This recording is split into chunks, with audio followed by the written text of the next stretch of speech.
terms of Instagram, you'll see a number that says like monthly reach, right? And if that number is at like 50 million, your following is probably only like 1% of that, you know, because that's like your takeaway every month. It's like, you might work away with 10%, but then like, what percent of that is like super fans? Yeah, that's why when you do touring, like when I do touring mapping, it shows you like how many listeners you have in the city. But I only base it off 1 to 5% because that's how many might show up in there. You know, like there's 100,000 people that listen to me in LA. So you know, if you sell 1,000 tickets, it's like you walked away with your 1% of that. That's smart, right? Yeah, it's pretty good. That's all you got to do. Just increase your awareness enough for your 1% to grow. You get it big enough to where your 1% is huge, and it's like you always got a career at least.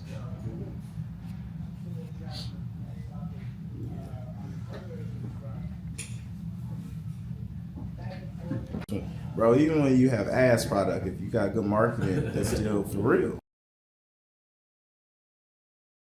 It's a lot of these artists today, we only know because of the marketing. They make sure we see them, they make sure they in our face. And it's like marketing works in all forms, whether it's ass or good. If you see it 10 times, 7 times, 8 times, you're going to naturally be like, oh, this is, you know, it's familiar to you. You may not love it, but it's familiar to you, which is how I won. Like I was telling a nigga in the interview, like I didn't have marketing dollars, so I just posted more than everybody else. So instead of me having to pay for you to see me, you seen me organically hella times, and it made you believe I was as big as everybody else you were seeing that many times. It makes you trust you. Yeah. But if a nigga pop up on your timeline 6 times, you know? Yeah. And it's like, you did that 6 times in a day, and you're doing it for 7 days a week. And your imagination tells you that everyone is seeing what you seeing, you know? So it's like, it ain't no way I seen this nigga this many times, nobody else seeing him, you know? So it's like you could either pay for that or you increase your product ratio to get that. And then you get to a point where you do both. Like now it's like I have hella content and I can market myself. That's why this shit is like out of it. Yeah. That shit crazy. I noticed that you kind of posted a lot, and I was wondering if it's because you can. Both. I just be on the move, so I don't have time to sit down and schedule as much.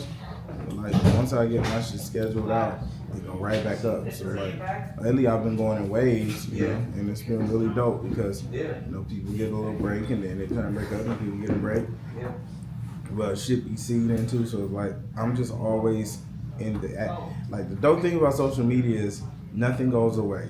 So I've had 5,000 posts in my career and they're all still in rotation. Like just constantly orbiting. Like yesterday I posted a clip of us after the show, just like the guy say, oh, that shit did 500,000.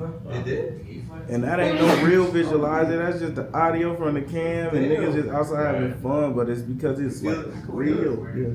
It's because it's real, bro. You can feel it, it make you smile. You talking about from yesterday? Yeah.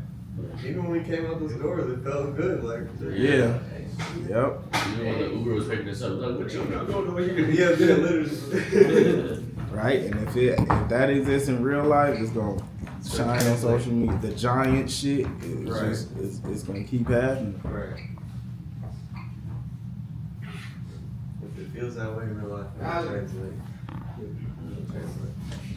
The beauty is like once you build enough of a swell, like you no longer have to go seeking new fans. Like I got enough niggas who love and support me to where, you know, I don't have to go like over market to try to find new people. They're like, bro, they here and they coming and everything and they buying tickets and it's like Seattle. Every time we go, it's somebody going to want to see it. Like our last 2 Seattle shows was 90% new fans, and we already sold 1,000 tickets the last time. You feel me? So that's 2,000 people now who want to see me. So next time I go, bro. I love how you've been asking like who's a new fan, because lately it's been a lot of the crowd. Every time we do that, it's majority of the crowd. Like in Tiny desk. Tiny desk. That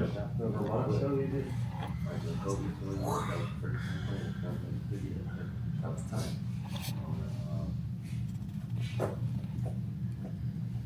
Tiny Desk really does that to people's careers. If you're able to take advantage of it.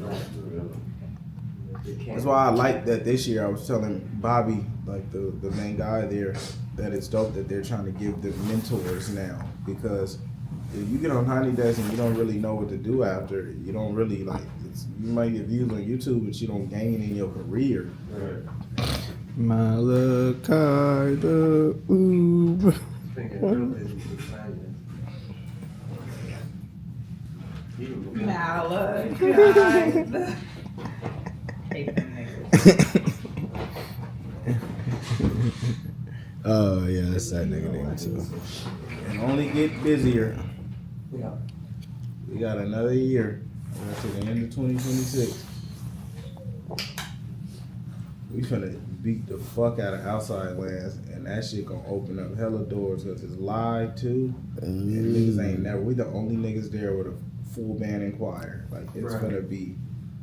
That's gonna fuck it. It's gonna fuck it up. That setup at the Vermont, like looking at the videos from the crowd, like it reminded me when I saw Stevie Wonder at Oracle Arena when I was 9 years old, and he had just like so many people on stage, but like they were all playing a part, or there was like kids running around and like and it was like, oh shit. Stevie didn't even know it was that many people on stage though. Shut the fuck up. He Shut up. didn't want that many people. He's like, y'all got me up here all alone. We headed out. Come on.